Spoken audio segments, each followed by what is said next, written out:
Oke teman-teman, sebelum beraktivitas kita akan renungan dulu ya. Kita angkat pujian. Terdengar apa? Betapa hatiku. Betapa hidupku.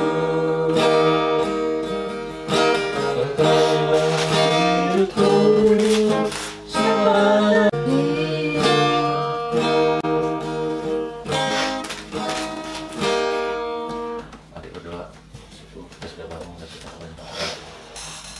Tuhan Yesus membaca kami, kasih berkata kami, dan berkata kami, sekarang ajarkan kami pada pagi hari ini. Kami Tuhan Yesus selalu amin. Ya, dari Markus 6 ayat 14 sampai dengan 29. Yohanes Pembaptis dibunuh. Raja Herodes juga mendengar tentang Yesus, sebab namanya sudah terkenal dan orang mengatakan Yohanes Pembaptis sudah bangkit dari antara orang mati. Dan itulah sebabnya kuasa-kuasa itu bekerja di dalam dia. Yang lain mengatakan dia itu Elia. Yang lain mengatakan dia itu seorang nabi sama seperti nabi-nabi yang dahulu. Waktu Herodes mendengar hal itu, dia berkata, bukan, dia itu Yohanes yang sudah keluar kepalanya dan yang bangkit lagi. Sebab memang Herodes lah yang menyuruh orang menangkap Yohanes dan membelenggunya di penjara berhubung dengan peristiwa Herodias istri Filipus saudaranya, karena Herodes telah mengambilnya sebagai istri.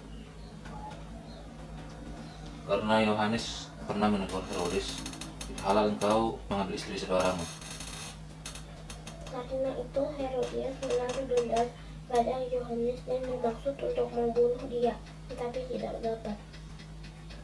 Sebab Herodes menahan Yohanes karena ia tahu bahwa Yohanes adalah orang yang benar, bahwa benar dan suci. Yohanes Benar, bacanya ulang. Udah dulu. Ada itu ya. Sebab Herodes segan akan Yohanes karena ia tahu bahwa Yohanes adalah orang yang benar dan suci. Jadi ia melindunginya. Tapi apabila ia mendengarkan Yohanes, hatinya selalu terombang-ambing. Namun ia senang juga mendengarkan dia. Ia merasa senang juga. Ulang ya, ulang. Masih membacanya kok. Bisa sih bacanya? Ulang dulu. Sebab Herodes itu anak Yohanes karena ia tahu. Sebab Herodes itu anak Yohanes karena ia tahu bahwa Yohanes adalah orang yang benar dan suci. Jadi ia melindunginya. Tetapi apabila ia mendengarkan Yohanes, hatinya selalu terombang-ambing. Namun ia merasa senang ibu mendengarkannya. Akhirnya tiba juga kesempatan yang baik bagi Herodias ketika Herodes pada hari ulang tahunnya mengadakan perjamuan untuk pembesar-pembesarnya, perwira-perwiranya, dan orang-orang terkemuka di Galilea. Bapak. Pada waktu itu anak perempuan Herodias tampil lalu menarik, dan ia menyukakan hati Herodes dan tamu-tamunya. Raja berkata kepada gadis itu, minta daripadaku apa saja yang kau ingini, maka akan kuberikan kepadamu. Ayat ketiga. Lalu berkata kepadanya, apa saja yang kau minta akan kuberikan kepadamu, sekalipun setengah dari kerajaanku.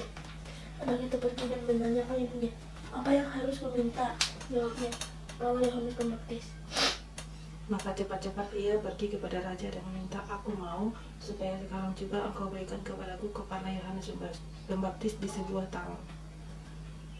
Lalu sangat sedihlah hati raja, tetapi karena sumpahnya dan karena tamu-tamunya, ia tidak mau menolaknya. Raja segera menyuruh seorang pengawal dengan perintah supaya mengambil kepala Yohanes.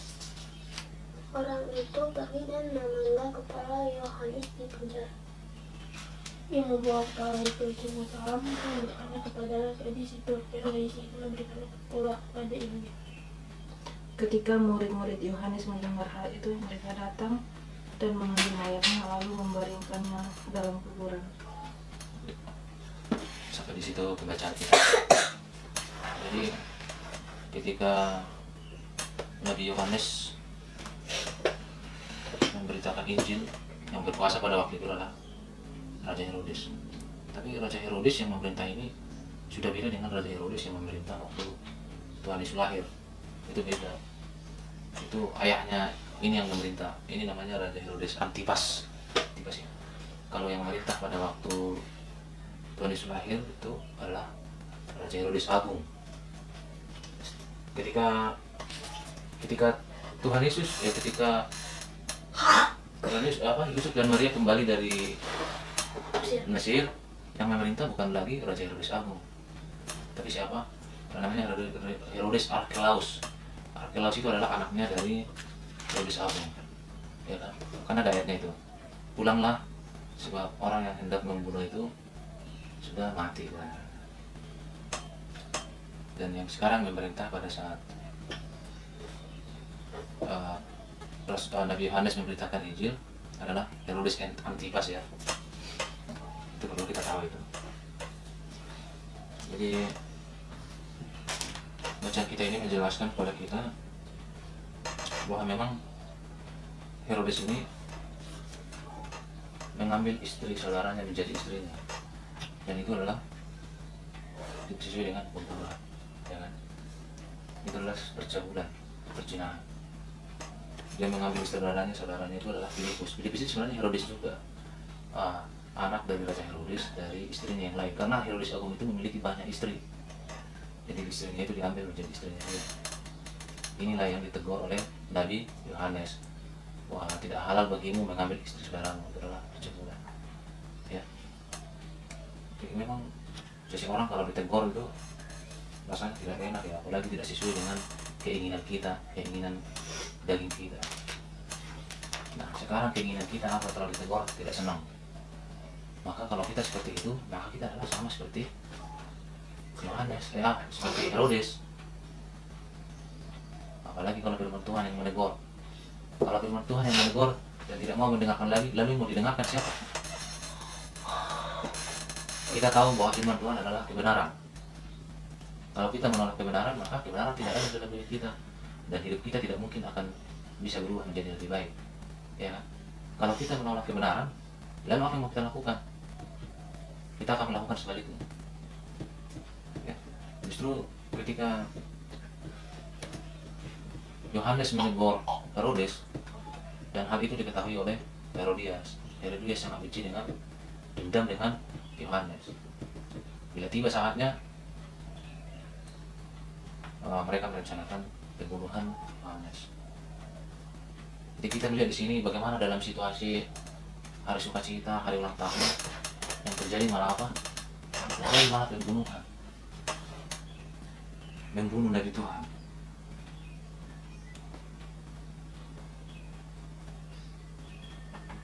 Ada yang bisa ditambahkan? Herodes ini adalah keturunan Edom ya, keturunan Edom ini. Jadi bagaimana juga Herodes ini benci dengan Yohanes, karena banyak pengikut Yohanes dan orang-orang pada waktu itu mendengarkan Yohanes. Herodes ini adalah seorang yang sangat ambisius dengan kekuasaannya. Dia tidak ingin ada orang yang mengganggu kelancaran dia dalam berkuasa.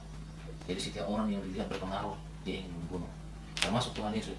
Ketika Tuhan Yesus dibunuh itu, yang memutuskan Tuhan Yesus disalibkan itu siapa?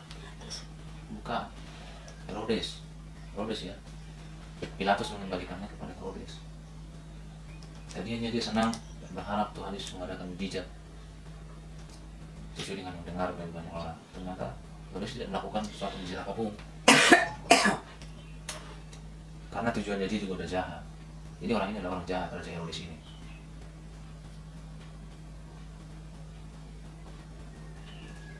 Dia sebenarnya hati dia nggak sejahat itu, sebab Herodes segan akan Yohanes karena ia tahu bahwa Yohanes adalah orang yang benar dan suci ya. Jadi ia melindunginya, tetapi apabila ia mendengarkan Yohanes hatinya selalu terombang-ambing. Jadi sebenarnya dia setengah ini ya, antara mau dan nggak mau dengerin. Namun Jadi ia merasa sebenarnya- senang juga mendengar dia. Bagaimanapun Herodes adalah seorang jahat, dia sangat jahat, Mak. Dia menolak kebenaran, dia tahu nggak kebenaran itu. Makanya dikatakan di sini dia terombang-ambing. Dia diperhadapkan kepada pilihan apakah mengikuti Yohanes, apa yang disampaikan Iya. Yohanes dengan ini. Tapi akhirnya dia memilih apa? Melawan kan? Makanya dia jahat. Jadi ketika seseorang menolak kebenaran, hidupnya akan berubah menjadi jahat. Jadi sebenarnya itu kenapa dia terombang-ambing? Ada Roh Kudus yang berbicara di dalam hati seorang Herodes. Tapi dia memilih untuk tidak mendengarkan itu. Itu jelas banget itu. Semua juga orang, bahkan kadang kita melakukan hal yang tidak baik, Roh Kudus berbicara kepada kita, jangan. Tetapi yang kita lakukan apa? Malah sebaliknya kita melakukannya. Makanya kita perlu berdoa supaya Tuhan berikan kita kepada kepekaan roh, kepekaan mendengar suara Roh Kudus dan memiliki hati yang taat mendengarkan suara Tuhan itu sendiri. Roh Kudus lah yang mengingatkan kita akan setiap firman Tuhan yang kita dengar, dan bila kita melakukan yang tidak sesuai dengan firman Tuhan itu, itulah yang menegur kita. Roh Kudus berbicara kepada kita melalui pikiran kita, melalui firman Tuhan yang kita ketahui. Ya. Dalam saat mengambil keputusan, disitulah kita diperhadapkan kepada pilihan. Apakah kita mendengarkan suara Tuhan? Suara Tuhan itu jelas firman Tuhan. Firman Tuhan yang sudah kita ketahui dan ada di dalam hati kita.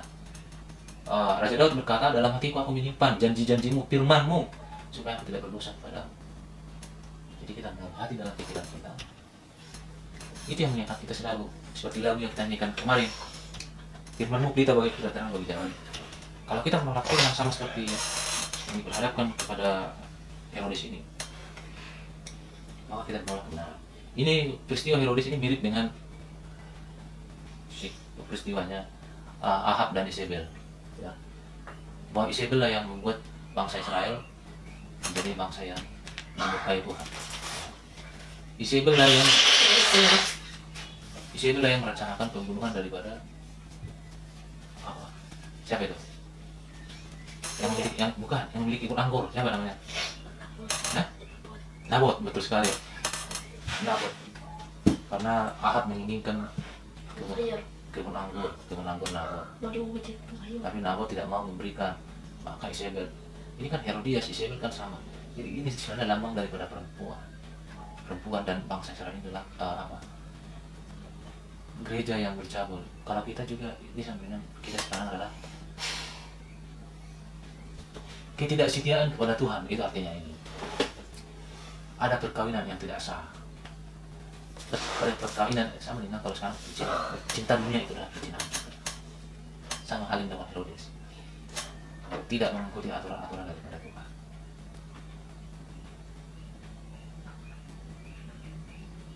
Bagaimana kita baca selanjutnya bahwa Herodes memilih menghormati tamu-tamunya dan gengsi-gengsinya dia untuk melenyapkan nyawanya si Nabi Yohanes. Jadi dia mementingkan harga dirinya dia daripada dia menolak suara hatinya. Itu yang dialami oleh Herodes ini.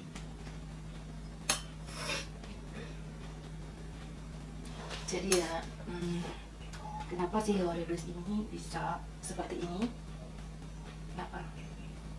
Karena pergaulannya yang tidak baik ya. Sebenarnya dia setengah baik, setengah jahat tadinya. Tapi karena dia bergaul dengan wanita yang tidak baik, ya, tidak baik. Jadi yang hatinya jahat, jadi akhirnya dia menjadi benar-benar jahat, ya. Terus dia membuka peluang untuk hati yang jahat dengan mengadakan pesta, ya, mengadakan pesta. Akhirnya adalah kesempatan si iblis untuk memakai itu, yang akhirnya dia terjebak di dalamnya. Yang sebenarnya dia nggak mau, tapi dia harus melakukannya itu. Jadi kalau kita sebagai manusia, kita tahu kelemahan kita, jadi kita harus menjaga hubungan kita, pergaulan kita dengan sesama kita. Kita harus pintar-pintar mencari teman yang baik supaya kita tidak dibawa, ya. Makanya selalu mau bilang cari teman yang baik, cari teman yang benar, ya.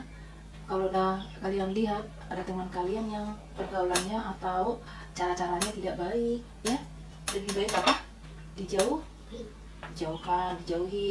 jangan bergaul sama orang itu. Karena apa? Kalian belum mampu ya, belum bisa untuk menarik dia. Jadi kadang-kadang ya supaya dia menjadi orang yang baik ya kita teman-temanin aja deh gitu.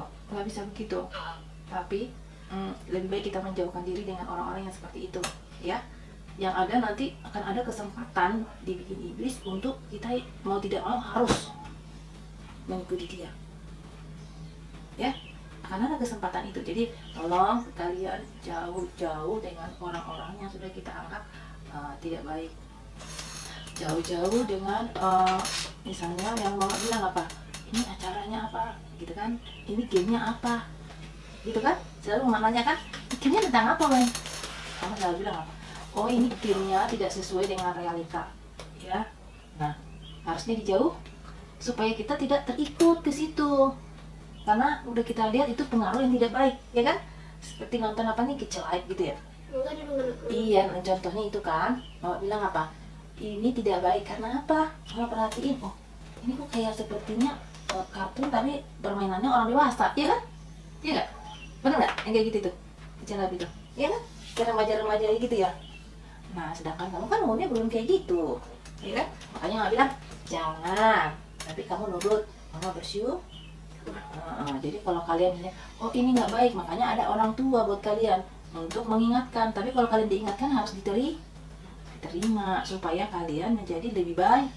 Tapi kalau kalian nggak mau dengarkan orang tua, kalian akan seperti Herodes ini, akhirnya jadi diingat ya nak. Jadi apa yang diingatkan sama orang tua harus didengar dengan baik. Jadi kalau di sini memang sejak dari awal dia itu sudah lebih mementingkan diri sendiri daripada mendengarkan firman Tuhan. Nah, dia sudah mementingkan itu sejak awal karena dia ingin kekuasaannya itu berjalan dengan lancar. Dia tidak ada yang memberontak. Dia takut kalau Nabi Yohanes adalah seorang yang berpengaruh, banyak pengikutnya. Dan kalau dia takut kalau Yohanes berkata apapun kepada pengikutnya, maka mereka akan terjadi pemberontakan kepada Herodes.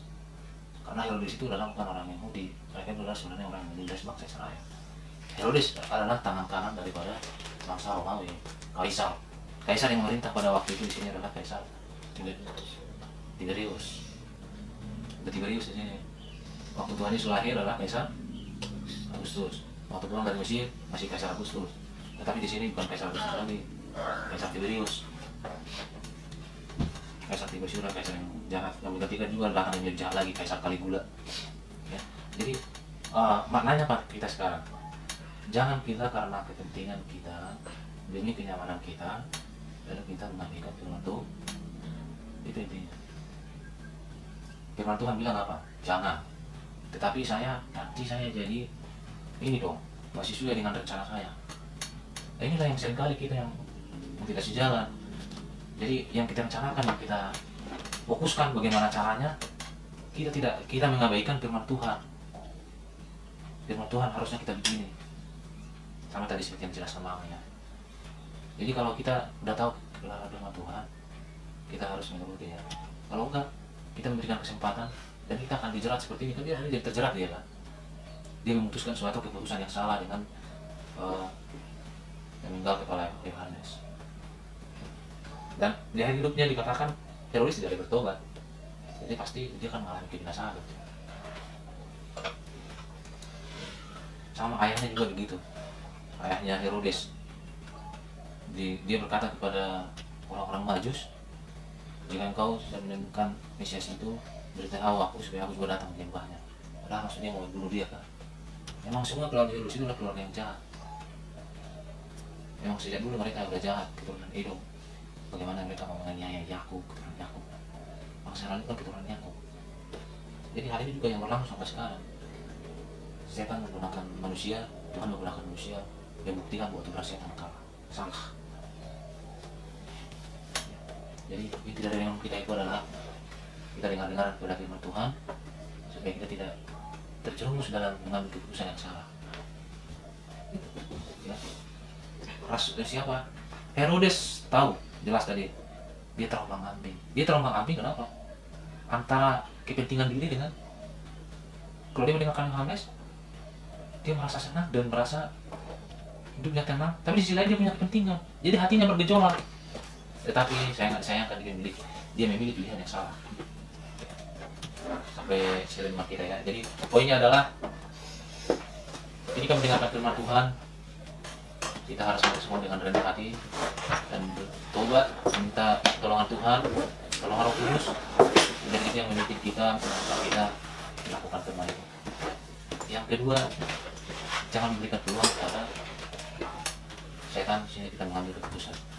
Kita menegakkan firman Tuhan sebagai kebenaran yang jadi memimpin kehidupan kita. Ya, jangan diberikan kesempatan pada iblis. Memberikan kesempatan kepada iblis itu sama dengan aku sebentar keluar pagar dulu ya kan? Ya kan? Adik sama abang mengerti firman Tuhan pagi ini? Mengerti ya? Oke. Oke.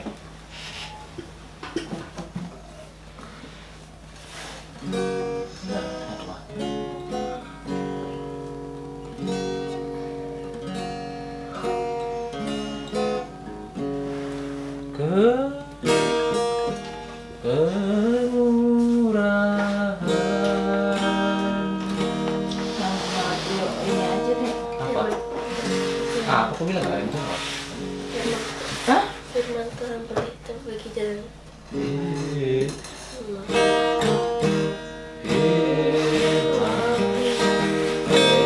Bagi kakiku terang bagi jalanku.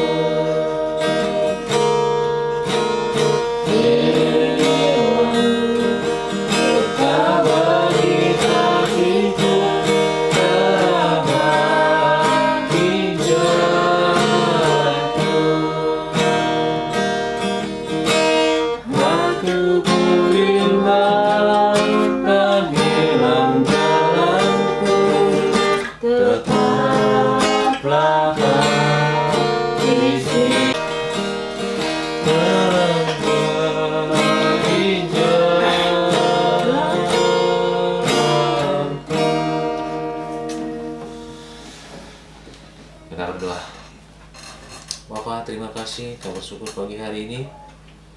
Terima kasih Bapak buat hari yang Kau jadikan, Kau memberikan kesempatan kepada kami melihat hari ini. Kami bersyukur juga Bapak pada kesempatan ini.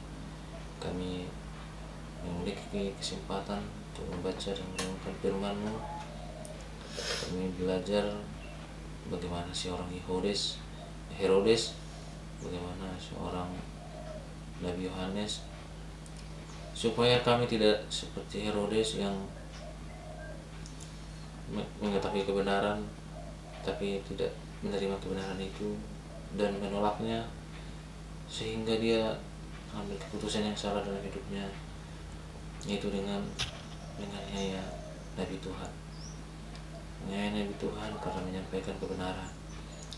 Supaya Tuhan tiupkan firman dalam hati kami, pikiran kami, seperti lagu pujian ini berkata, ketika kami bimbang, kemudian kami mengingat firman Tuhan dan kami mau menurut dan menaati firman-Mu, supaya kami tidak mengambil keputusan yang salah yang membuat kami binasa, tapi kami boleh diperbaharui dan dibaharui hari demi hari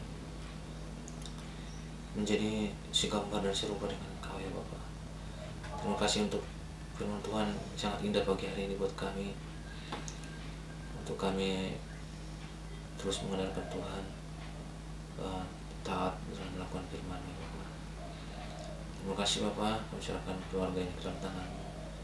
Berkati keluarga ini supaya kami semakin kompak dan sehati sepikir dalam menghati firman Tuhan dan memiliki hati yang tunduk kepada firman Tuhan sebagai satu-satunya sumber kebenaran di dunia ini Tuhan. Tuhan, berikan kami hati yang nurut, berikan kami kerinduan kepada Tuhan, merenungkan firman siang dan malam, sehingga firman-Mu mewarnai hidup kami, sehingga kami boleh menjadi kesaksian melalui hidup kami Tuhan. Kami menyerahkan anak-anak yang Tuhan titipkan kepada kami, dan nilai berkati mereka Bapa, menjadikan mereka anak yang mengasihi dan menghormati nama-Mu Tuhan. Bukan kami sebagai orang tua, supaya kami menjadi kesaksian yang hidup buat mereka ya Bapa. Kami boleh menjadi teladan iman. Terima kasih Bapa di surga, masa depan kami serahkan kepada-Mu. Tidak bungkus kami dengan kuasa-Mu menjalani hari ini. Segala hal yang kami rindukan dan cita-citakan, jika Tuhan lebih berkenan, Engkau akan lakukan jalan dengan cara dan kuasa-Mu ya Bapa. Terima kasih Bapa di surga, kami berdoa buat saudara kami. Jangan khusus untuk Inang Leo Boru yang lagi sakit, kami mau belas kasihan-Mu. Engkau yang jamah, yang memberikan ya Bapa. Kiranya hati dan pikirannya Tuhan, Engkau yang menjamah, supaya dia mengerahkan hidupnya, pandangannya kepada Tuhan.